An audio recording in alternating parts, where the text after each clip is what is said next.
Welcome back, nerds. Fino here. You've settled down to a nice, quiet life of arts farming with your beloved Castoria, but one day, a fox rides into town, promising a life of adventure, riches, and not having to worry about how many enemies you get in a wave. Do you take the plunge? Well, now that you've committed yourself to this sordid affair, you may as well know what you're in for. The average fight in this game consists of 3 waves of enemies. If you're farming them, you'd ideally be committing 1 double phantasm per wave. For arts and quick attackers, they do this by using one attacker and manipulating their NP gain to get more charge back. The more hits they have and the more enemies they hit, the more they get back. For this reason, you're usually limited to 3-3x formations. Here's the thing about Buster Servants though. They get jack shit for refund. This means raw charge is king, but for the longest time you couldn't just make that kind of charge appear out of nowhere. So in the farming role you used to be stuck using multiple attackers, all with starting charge CEs. Very inefficient stuff by today's standards. Now though, you have a better option. Buster looping. Unlike quick and arts farming, they primarily manipulate raw charge via battery skills. Let's take a look under the hood to see the factors that make this possible. Firstly, K-Scope. Kaleidoscope has been a staple of non-arts farming for a very long time. No surprise there. Having 100% charge from a super scope means you don't have to worry about getting your turn 1 charge. The load magical energy append means that even regular, non-limit broken K-Scopes can get the job done. You could treat this as ingredient 1.5. Doing this with K-Scope does come with 2 drawbacks though. Firstly, even though K-Scope doesn't directly have any offensive effects, it does have a full attack stat investment. At level 100, this caps out at 2k attack. A 0-star scope, however, is restricted to level 20, so you lose a fair bit of damage. Secondly, append skills are tied to specific servants, so you'll have to commit servant coins, lores, and a substantial amount of QP to each of your attackers. Because of this, you'll want to avoid using redundant or inferior attackers within a class if you have multiple options. There are also alternatives to K-Scope if you're particularly worried, but we'll get to those a little later. The second ingredient to Buster farming are battery skills. 50% is your typical target.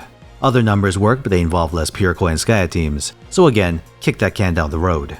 Third is the Atlas uniform, and the final is Koyanskaya herself. She's a Buster buffer with a 50% targetable battery, but she's also a bit like Tamamo in that she has some cooldown reduction flavor.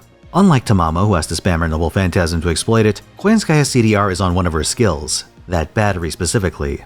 It shaves 2 turns off your target's cooldowns. I think it'd be easier to show you, so take a look at this summer BB run.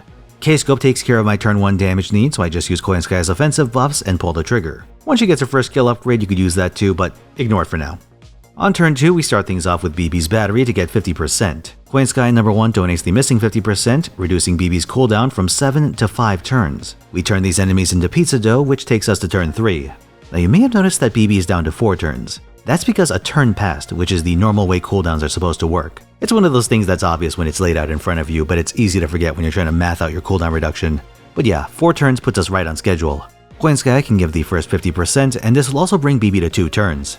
And this is where the Atlas uniform comes in. Its third skill has a 2-turn cooldown reduction effect. This is just enough to re-enable BB's battery, and you use that to get a 3rd NP to finish the fight. This is the anatomy of a standard Buster looper, and as long as your 50% charger has their battery on a cooldown of 7 turns or less, they'll do the trick. I will note, however, that there is a subcategory of attackers with de facto 50+ batteries due to their NP mechanics. For instance, Blue Saber and Bunnytoria. These operate more or less the same as these 50% chargers, so you can use them as such.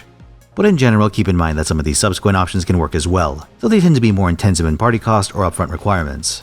Instead of pointing out every single farmer, I'll give you the info to quickly identify what kind of attacker you have.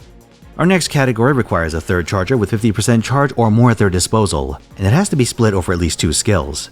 This requires you to trade in the Atlas uniform for one of the party swap mystic codes. These are typically servants with 30% batteries on 5-turn cooldowns, or lower. Not having the Atlas uniform forfeits 2 turns of cooldown reduction, tightening your base cooldown requirements. Arjuna Alter is the prime example of this. His 30% battery is on a 5-turn cooldown, so you play turn 1 as normal, pop it on turn 2, use all of a single Koyanskaya's buffs, and then plug her out for your reserve charger. They commit at least 20% and then you NP. Turn 3 you use all of your remaining supporter buffs, and this gets Arjuna's battery back up to get you across the finish line. The need to charge on 2 separate turns is what makes a split charger necessary for your 3rd supporter. Because of this, you can't use 50% bricks like the 2 Scotties. You have to use Waver, Rhaenys, or even Castoria to fill this requirement. Or Oberon.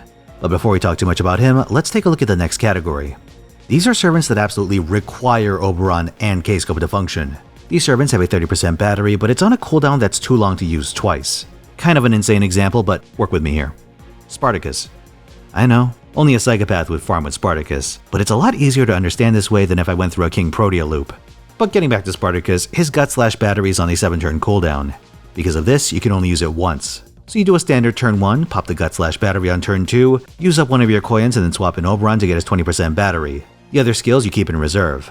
On turn 3, Koyan number 2 and your Oberon have enough juice to force Spartacus back to 100%. In general, you want to avoid servants in this category, if you have viable alternatives. Don't put the system itself in the trash though. You can actually exploit the Koyan/Oberon arrangement to run better attackers with 50% CEs. That's right, aerial drive is on the table. The idea is that you use your attacker's battery on turn 1.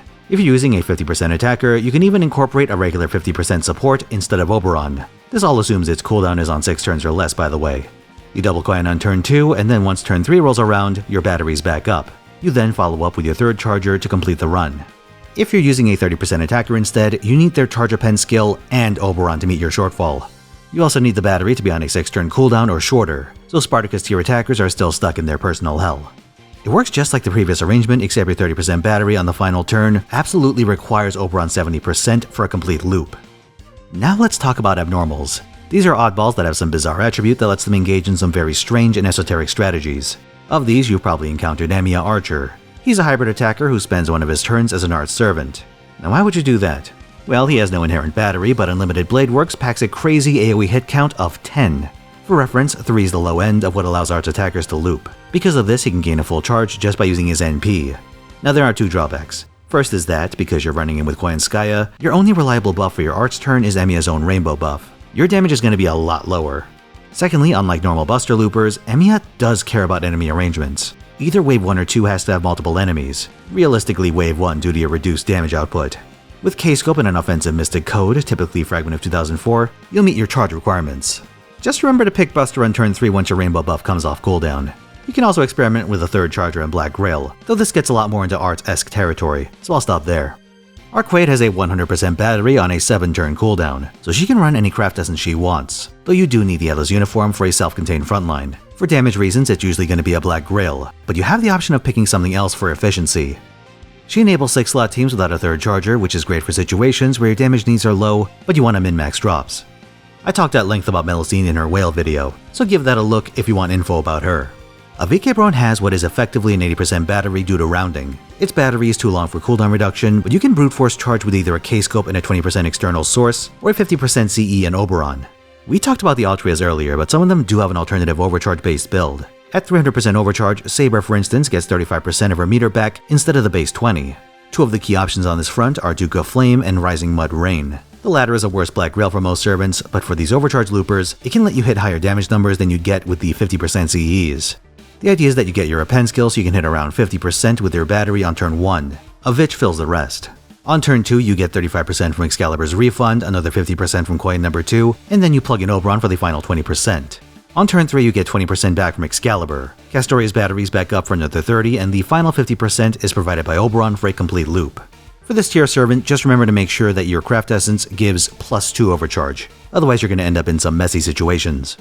Koyan Light, Oberon, and Caster Coup also fall under the abnormal category, but I'll be covering them in dedicated videos soon, so stay tuned if you want a closer look at how they work. If you're going to take away anything from this video, it should be this. Because your cooldowns and battery magnitudes are so important, it's critical that you lower these skills accordingly. And your general offensive buffs are also pretty important too, because you can double up on them through the course of a fight. So look at their cooldowns and see if you can benefit from going up a cooldown tier. One of the most extreme examples of this is Tiamat, whose NP damage buff reaches a 2-turn cooldown at level 10. Because of this, it's possible to use it once every turn, or even repeatedly on the final turn to spike up her damage. So all in all, look at your batteries, look at your cooldowns. The rest will fall into place. Thanks for watching. Like if you enjoyed this video, subscribe for more, and come watch me at twitch.tv/Finotaisen, where I stream every weekend, 3 PM Pacific time, Friday through Sunday. Stay tuned for more Koyanskaya coverage, and I'll see you next time.